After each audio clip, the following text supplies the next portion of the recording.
My legs are asleep.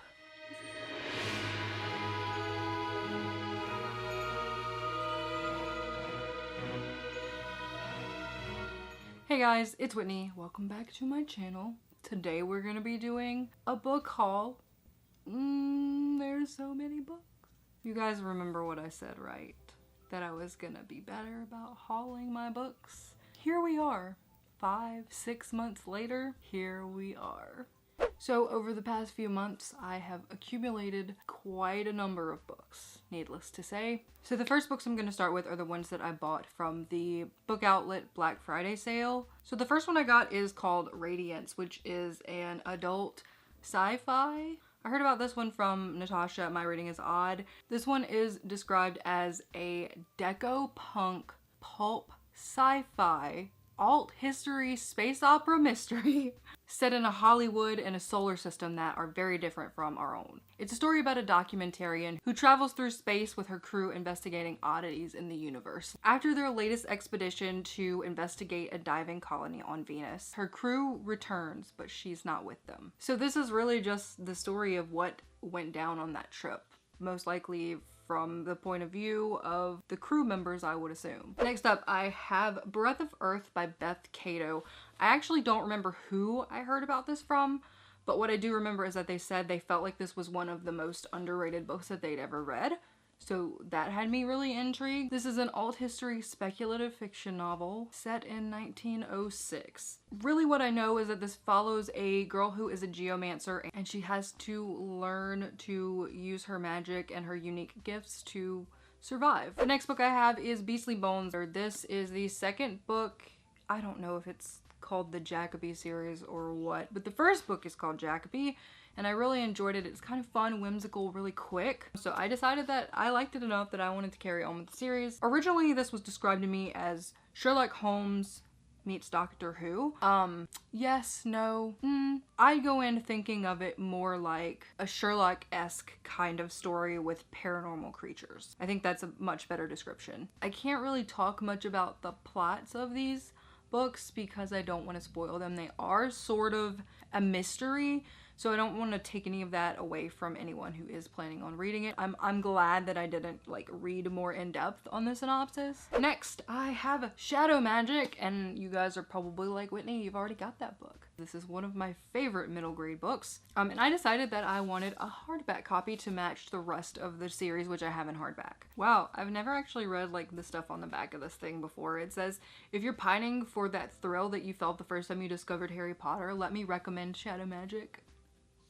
That's big praise. I think someday in the future I'm actually gonna maybe sit down and talk a little more in depth about this series because I feel like it is very, very underrated. The naming scheme is kind of corny, you know, it is a middle grade. It's got its own kind of charm about it, and I feel like if you're into middle grade, you can probably appreciate it. If you like middle grade, I recommend that you give this a shot because I fell in love with it. I mean, there's a big bat. So the next book I have is Roses and Rot by Kat Howard. This is a book that I picked up because I read An Unkindness of Magicians, which is by the same author, and I adored that book. It is one of my favorite short standalone adult fantasies. Urban fantasy, I do believe it would technically be urban fantasy. I love it. It's great. It's really different than a lot of things that I've read. So I decided that I wanted to go ahead and give this one a shot because I liked that one, so I feel like she may have the potential to be an author that I like. So apparently Roses and Rot is about two sisters who escape their very cruel mother to attend an art retreat. I also get some very I'm a fairy tale retelling kind of vibes from this, or I incorporate fairy tale elements in this just because of some things that are said in the summary about living in a fairy tale and sacrifices and all that good stuff. So I'm really interested to see what exactly this ends up being. So next up, I have The Queens of Innis by Tessa Gratton. This one is an adult fantasy, and I read these lines and I was sold. A kingdom at risk, a crown divided, a family drenched in blood. You had me at blood, okay? So this story is about a king who is obsessed with prophecy, so much so that he has made a lot of very bad decisions that have ended up draining the land of its magic. There is a war looming over the land because of this, and they need a new ruler, but because this king is so obsessed with prophecy, he will not appoint a new ruler until the circumstances of the prophecy are met and he can enact the ritual, whatever the ritual may be. But really the only chance that this land has to survive is to have a new ruler appointed ASAP, because war is coming. So because of that, the king's daughters prepare for war. This book also kind of strikes me in the same vein summary-wise as Three Dark Crowns. I don't know, I haven't read that book. But on the flap inside, it says 3 daughters, 1 crown, all out war. So I assume along with the war coming from outside, there's probably going to be some kind of big internal conflict among the sisters. And the last book from the Book Outlet book haul is The Beast is an Animal by Peternelle van Arsdale.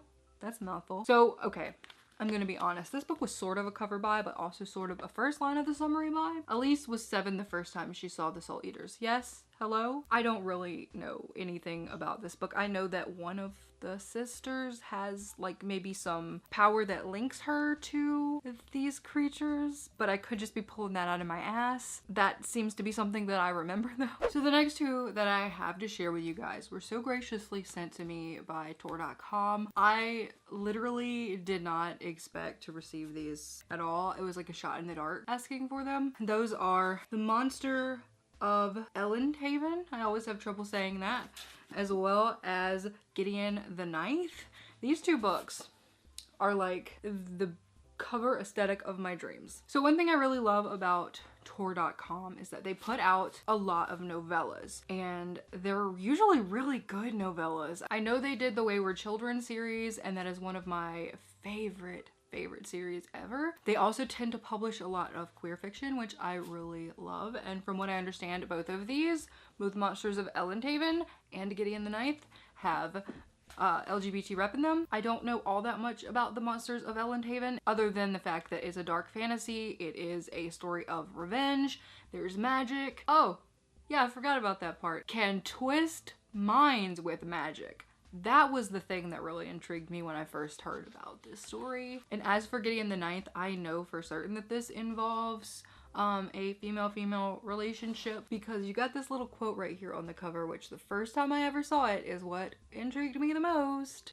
It is everything I want in a book, to be perfectly honest. Lesbian necromancers explore a haunted Gothic palace in space. Decadent nobles vie to serve the deathless emperor. Skeletons. From what I understand, this is about one of the emperor's necromancers needs a swordsman, and there's like a tournament that goes on to determine who that person is going to be, who the swordsman is going to be, and Gideon is involved in that tournament, I believe. I mean, I haven't read it. I could definitely be wrong, but have we talked about the fact that tournaments are one of my favorite tropes, if you can call it a trope? So I am so ready for this. I don't like you and she likes everyone, and I don't like Justin Bieber, but here we are. Next up, I have Kingdom of Ash and Briars by Hannah West. This is a YA fantasy that mixes classic fairy tales with high fantasy. This is the story of an orphaned kitchen maid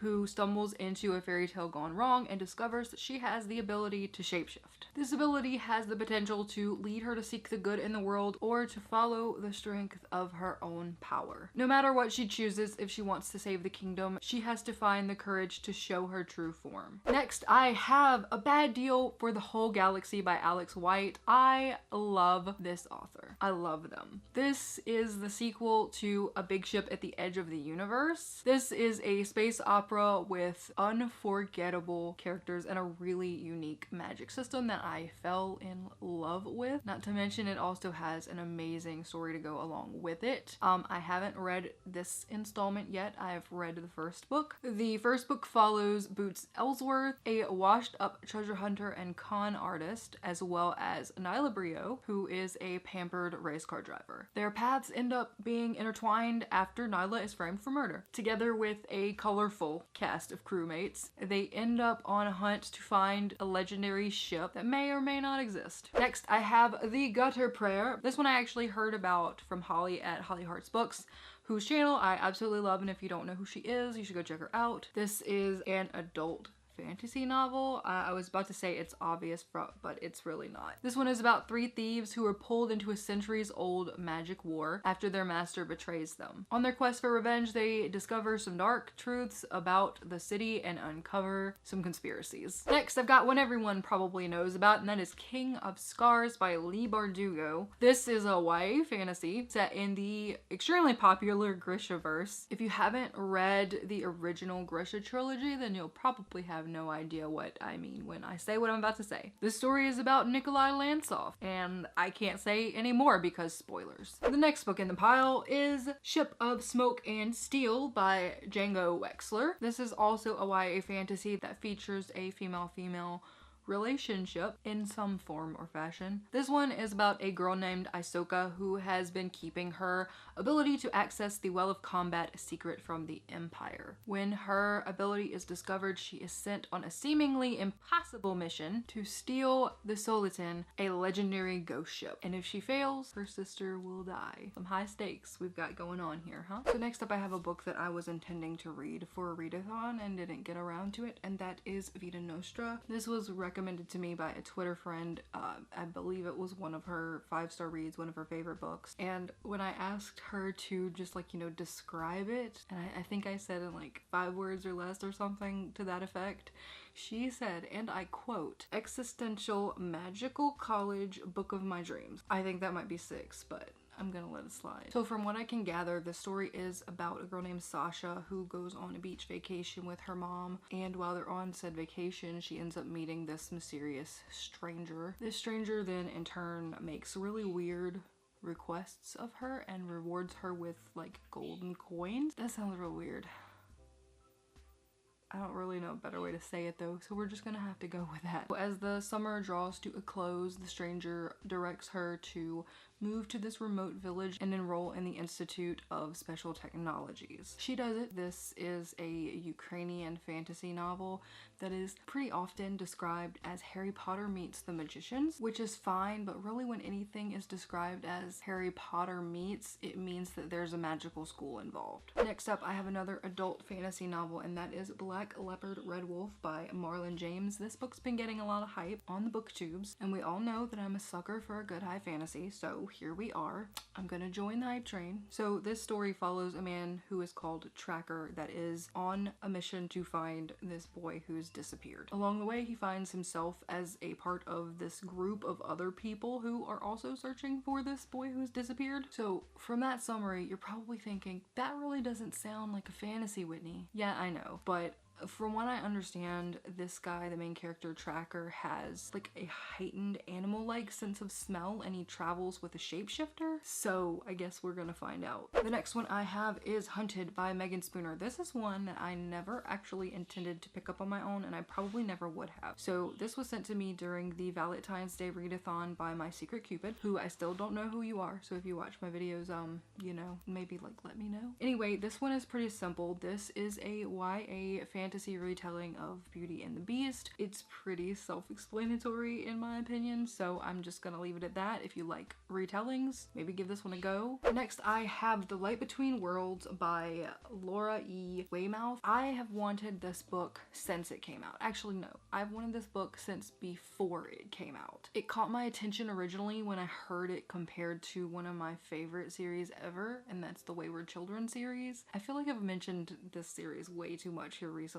but it is compared to that in the sense that this is a portal fantasy about kids who go to this fantasy world and it kind of becomes their home, and then they come back to their original home and they have to learn how to cope with that. So it's kind of like dealing with that sort of situation. So I mean, I guess think Narnia meets Eleanor's Home for Wayward Children. So next up, I have one that I'm super excited for, and I can't believe that I haven't actually already read it. Like, I'm usually on top of these things, and that is The Near Witch by Victoria Schwab. You can't actually see my Schwab shrine today because I decided to sit on the floor so that my legs could go numb and they could really hurt, but it's up there. But this is a re-release of her original debut novel, The Near Witch. It is set in the town of Near, where pretty much everybody knows everybody and there's not really such thing as a stranger. Hashtag small town life. And then one day, this person that no one knows comes to town and children start disappearing. It has this really nice inside flap, and it has the really nice stuff that all the other ones have as well, so I'm not mad at it. So the next book I have is also one of those books that's kind of been super hyped recently, and that is The Priory of the Orange Tree, and my hand is almost not big enough to hold this, so yeah. So this is an adult standalone high fantasy, which is super rare, at least from what I've seen. So my opinion on this book is that it's not as fun if you go into it knowing too much about it. At least that was what happened for me. I feel like if I would have known too much about it, I wouldn't have enjoyed it as much as I did. So I'm just gonna tell you like what initially drew me in. A world divided, a queendom without an heir, an ancient enemy awakens. The next one I have is Binti, the complete trilogy. This is a bind up of the 3 Binti novellas as well as some extra content. I believe it's like a short story. I read the first one for a readathon and I just really enjoyed it, so I decided I was gonna pick this one up because I didn't have a copy of the original novella to begin with, so I wanted to read them all, and I know that I'm gonna enjoy them. So this story follows Binti, who is one of the first people in her region to have the opportunity to study at a very prestigious university, and how she goes about getting there and the trials and things that happen along the way to her getting there. Pretty simple, pretty straightforward. I did not know what I was getting into when I picked this up, and I am glad for it. So next up there is Girls of Paper and Fire. So this is a YA fantasy with a female-female romance. It's set in a world where a demon king takes girls as his concubines. This is super out of my comfort zone. At least I think it is. I feel like I'd know best. It's hinged mostly on romance from what I understand, so it's gonna be sort of a toss-up of if I enjoy it or not. I hope the story can just like hold its own alongside the romance. Next up, I have a book that I have been waiting for such a long time, and that is Wicked Saints by Emily A. Duncan. This is a YA high fantasy gothic Joan of Arc with inspiration of the fantasy countries coming from Russia and Poland. Also, the author has said that this is not a Joan of Arc retelling. I just want to make that very clear. It's about a girl who talks to the gods, a blood mage prince, and a quote-unquote monster boy, which is what a lot of people refer to him as on Twitter. This character also just so happens to be a blood mage, so that's fun. These 3 characters end up having to team up to try and stop a holy war. Next, I have The Devouring Grey by Christine Lynn Herman.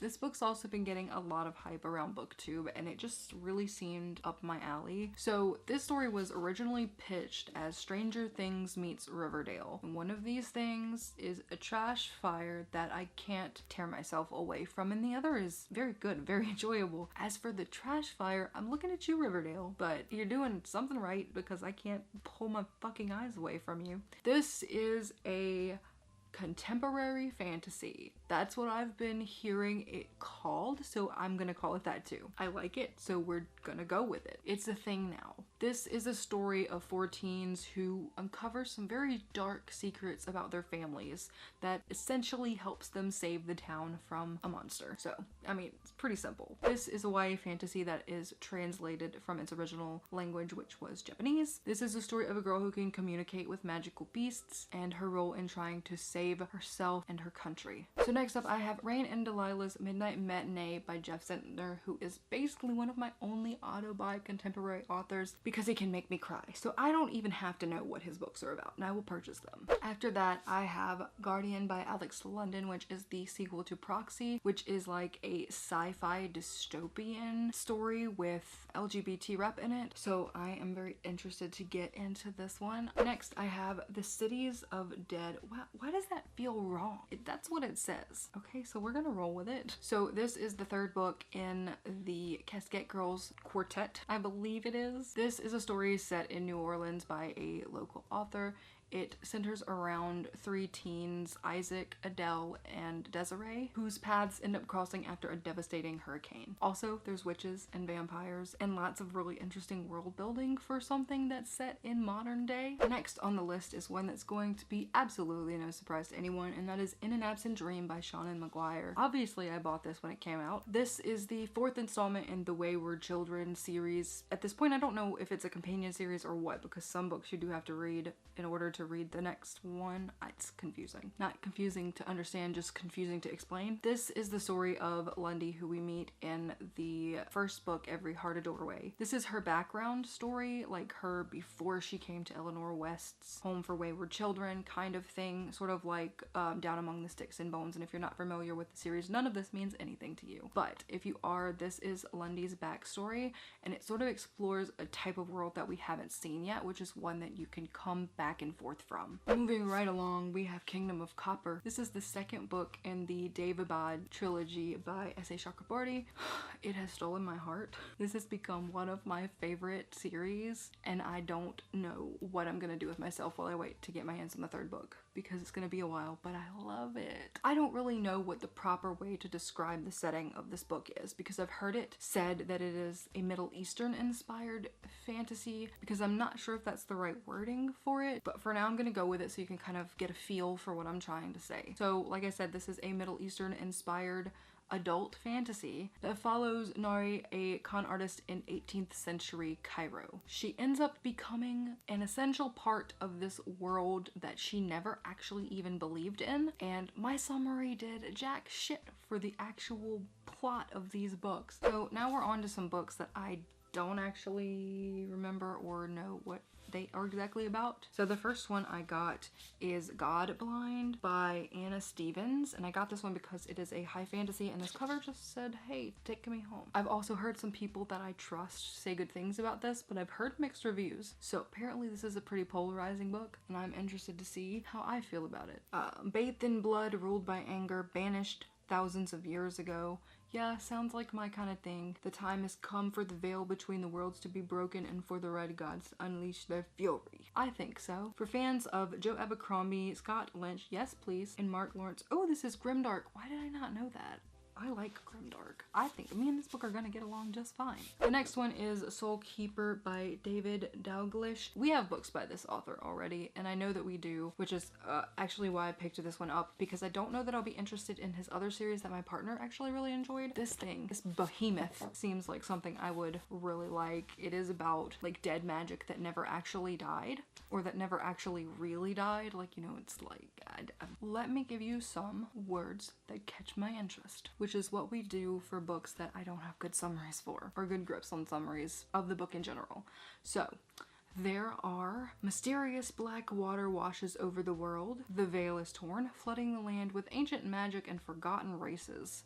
Check, like that stuff. Fire that dances if alive, corpses that walk, and creatures that can manipulate time itself. Prince of Persia much? Hello, yes please, ding ding ding, we have a winner. Next up we have Heartforger by Rin Chupico. This is the sequel to The Bone Witch, and if you follow me on Goodreads or on Twitter or anywhere where I post what I rate books, I gave The Bone Witch a whopping 2 stars. So why did I buy this? The Bone Witch, I feel, just fell flat for me personally. I feel like the story had a lot of potential, and I decided that I did want to give the sequel a shot because I feel like this one has the right bones to be a great story. So I want it to surprise me. I want this one to blow me away. And also, like, it's about a necromancer, and I just have a really soft spot for necromancers for some reason. This one on the back has the greatest line ever too. She wore the corpses for show. They trailed behind her, grotesque fabrics of writhing flesh and bone spreading across the plain for miles around us. Yes, we're getting very close to the end now, and I am grateful because I am tired. This is a lot of books. I still have a whole comic and manga haul that I need to do for you guys, so stay tuned for that. I don't know when it's gonna be up, and I don't know when I'm gonna film it, but it will get filmed and you will have it, I promise. So if you're a fan of comics and manga, just know that that's coming. But for now, we gotta finish up our last 2 books. And the next one I have is Space Unicorn Blues, which for some reason reminds me so much of Cowboy Bebop. It just like gives me those vibes, but I know that that is not what this one is gonna be like, so I'm like not gonna compare it to that, obviously. I don't have a great grasp on the plot of this one either, so we're gonna do the same thing we just did. Oh look, the back of the book summarizes it perfectly for me. I don't even have to do any work. Look at that. A misfit crew race across the galaxy to prevent the genocide of magical creatures in this uniquely wonderful science fiction debut. do. So apparently the magical creatures are called unicorns, which is not like the typical, you know, I'm a horse with a horn unicorn, but it's like a race of being called unicorns. I don't know. But I've been really wanting to get into just sci-fi, space opera-y kind of things. And also on the front, I'm just gonna throw this out there. Humanity's Last Hope, a murderous unicorn. So with that being said, we're gonna leave it there, okay? So the last book I have is Seven Blades in Black by Sam Sykes. This is an author that I follow on Twitter and I find them very comical. So I have wanted to pick up their books for a while, and I saw like a little flowchart that said that this would actually be a good place to start, even though it is the newer release. So I'm gonna start here, especially after I heard it compared to, I think it was Final Fantasy meets Trigun. You had me intrigued at Final Fantasy, but you fucking sold me at Trigun. Like, Trigun is one of those animes that just has my fucking heart in a vice. Okay, so that's what I know. That's all I know. So I'm really interested to go into this one because I tend to have a better time with these big books when I don't know a whole lot about the plot. It gives me the opportunity to not expect anything out of it, which I do enjoy. I know that's not for everyone, but I love it. So I'm gonna just let myself go into this blind. I'm ready. I'm very, very ready. And if you're interested in just like a little teaser, since I don't have a good summary of this book for you, it is Her Magic Was Stolen, She Was Left for Dead.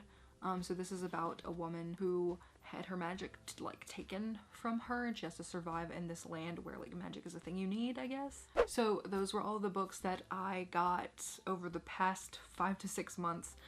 Honestly, per month, it's not that bad. I feel like I'm doing much better than I have in the past with knowing what I like to read and knowing my limits as far as how many things I should buy. Sometimes I go a little overboard, but I've actually read some of these. Sometimes I do hauls and I never read nothing. With that being said, I am going to let you guys get up and have a bathroom break now because we've been here a while, I'm sure. So I hope you guys enjoyed. I hope you guys found something new that you're interested in, and I will see you next time. Bye.